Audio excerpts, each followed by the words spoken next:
ناوی خوای گەورە و میهرەبان من دکتۆر سایب ئەزیر قاسمم بەکالۆریۆسم هەیە لە پزیشکی دەم و ددان. پێش ئەوەی گەنگەشەی تەوەرەکەمان بکەین دەمەوێت پیرۆزبایی خۆم ئاراستەی سەرجەم موسڵمانانی جیهان بکەم بە بۆنەی هاتنی مانگی ڕەمەزانی پیرۆزەوە. ئینشاءالله خوای گەورە ڕۆژوو نوێژ و پەرستشی گشت لایەکمان قبول دەکات و بەو پەڕی تەندروستیەکی باشەوە بەڕێی دەکەین. مرۆڤی موسڵمان لە مانگی ڕەمەزان بە هەموو شێوەیەک هەوڵی ئەوەیە کەوا چاکە بخاتە سەر تێشوی قیامەت.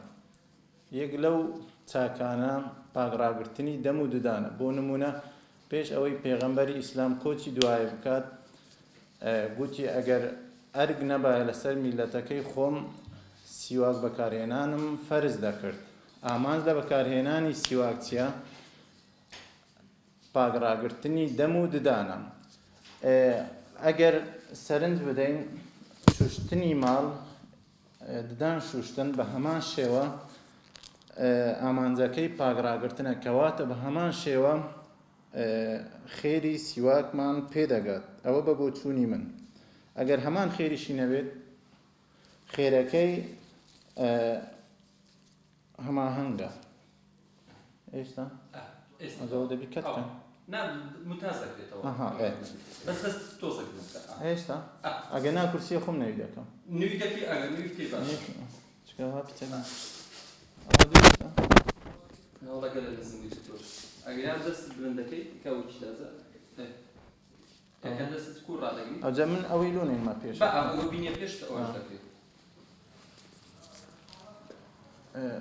زانی لە بەحسێ سیواکی ئەلێرێ تێدەگەی؟ ئێستا ئەوها دروستە دیارە؟ ئێستا کە ئەوها گەلە باشە. ئەگەر ئەوها ئەوەی بکەیت. بەدەوە. ئێمە شوشتنی ددانمان هەیە. عادەتەن لە ناو کۆمەڵگای کوردیدا هەلە تێگەیشتنێکی زۆر باو هەیە سەبارەت بە شوشتنی دەم و ددان. گوایە شوشتنی ددان چینی یەکەمی ددان کە پێی دەڵێن مینا ڕەقترین چینی ددانە. ئەو چینە دەوڕوشێنێت یانیش دای دەخوڕێنێت و بریقەکەی لا دەبات. ئەوە خۆی لە خۆیدا هیچ بنەمایەکی زانستی نییە، بەڵکو لایەنە ئەرێنیەکەی زۆر زیاترە بە بەراورد لەگەڵ لایەنە نەرێنیەکەی. بۆ شوشتنی ددان ئێمە دوو جۆر شوشتنمان هەیە، شوشتنی ماڵ و شوشتنی نۆڕینگە. شوشتنی ماڵ عادەتەن ڕۆژی دوو جار دەکرێت. پێش نووستن و بەیانیان کە لە خەو هەڵدەستێت. پێش نووستنەکە شوشتنی ددان گرنگترینیانە و زیاتر دکتۆرەکان پەسەندی دەکەن. چونکە پێش نووستن کە تو دە و ددانت پاک بوو بە درێژایی کاتی خەوتنەکەت تو دە و ددانت پاکە. لە کاتی خەوتنی ددان لیکی ناو دە و کەم دەبێتەوە. ئیشی ئەو لیکێتیە پڕیەتی لە بەکتریای سوودبەخش دژدە بەکتریا کە تو دەم و ددانت ناشۆی پاشماوەی خواردن لەگەڵ بەکتریای زیانبەخش هەماهەنگ دەکەن و وردە وردە زیان بە ددانەکەت دەگەێنن. ڕۆژێک دوو ڕۆژ مانگێک دوو مانگ تاوەکو ددانەکە دەگاتە کلۆربوون یاخود دەمار بەڕێن یانیش هەندێک جار دووچاری کێشان دەبێتەوە. بۆ شوشتنی ماڵ ئێمە پێویستمان بە چییە؟ پێویستمان بە فرچەیە. فرچە خۆی لە خۆیدا سێ جۆری هەیە: جۆری نەرم، جۆری مامناوەند، جۆری ڕاق. جۆری مامناوەندەکە لە هەمویان گونجاوترە بۆ شوشتنی دەم و ددان. بە پێچەوانەی ئەوە کەوا ئێمە تێی دەگەین فرچە تا چەند ڕاق بێت ددان پاکتر دەکاتەوە، نە خێرەوانیە. جوولەی فرچە لە کاتی شوشتنی ددان پێویستە چۆن بێت؟ دوو جۆر جوولەمان هەیە. جوولەیەک بە ئاراستەی ددانەکە، بۆ نمونە ئێستا شەوێلگەی سەرەوە ددانەکە ڕویان لە چێندەرە ڕویان لە خوارەوە. تو تەنها پێویستە فرچەکەت بە ئاراستەی ددانەکە بۆ خوارەوە جوولەی پێ بکەیت.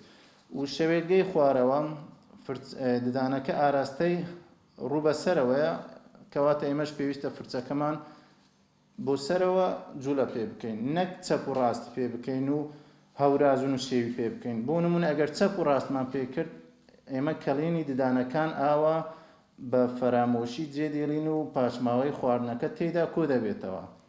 و جوولەی دووەممان جوولەی خولیە بۆ نمونە بە گۆشەی 45 ئێمە فرچەکەمان جوولە پێ دەکەین و کاتێک کە ددانەکانیش دەشۆین پێویستە لەو جێی دەست پێ دەکەین بگەڕێنەوە هەمان جێ بۆ نمونە ئێمە لەو کاڕێژە دەست پێ دەکەین بەردەوام دەبین تاوەکو دێنە ئێرە ئەلێرە دێنە ڕووی ژوورەوە لای زمان دیسان دەست پێ دەکەین تاوەکو دەگەینەوە هەمان ئەو جێی کە دەستمان پێ کرد بەڵام لە دیوی ناوەوە سەرەوەش بە هەمان شێوە و خاڵێکی زۆر گرنگ کە پێویستە ئاماژەی پێ بکەم زۆربەی فرچەکان ڕووی پشتەوەیان دڕە نەوەکو ڕۆکی تەختە ئەو ڕووە دڕە بۆچیە تاوەکو پشتی زمانەکانمان بە هەمان شێوەی ددانەکانمان پێ پاک بکەینەوە کە زمانەکانمان پاک بوو ددانەکانمان پاک بوو ئەو کاتە هەناسەی دەممان بۆنی خۆشتر دەبێت و زیاتر هەست بە ئیسراحەت دەکەین و جگە لە فرچە چی دیکەمان هەیە داوی ددان قەرەبووی ئەو شوێنانە دەکاتەوە کە فرچە پێی ناگات بۆ نمونە نێوان ددانەکان هەر ددانێک ئەگەر بە نمونە وەربگرین 5 ڕووی هەیە فرچە تەنها 3 ڕووی پاک دەکاتەوە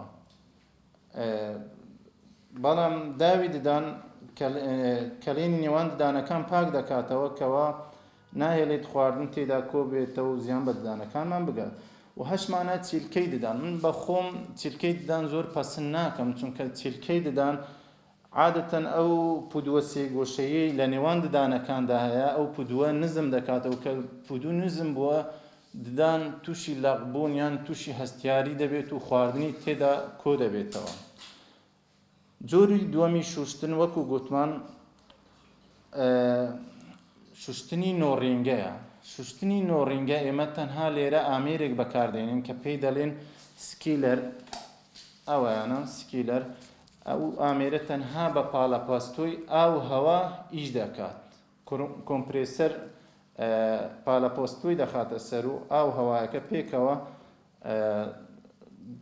ئیش دەکەن و ددانەکەی پێ پاک دەکەینەوە نەوەکو خەڵک دەڵێن تۆرباین یانیش مەزرەف بەکاردێن ئەو مەزرەفە ئێمە تەنها بۆ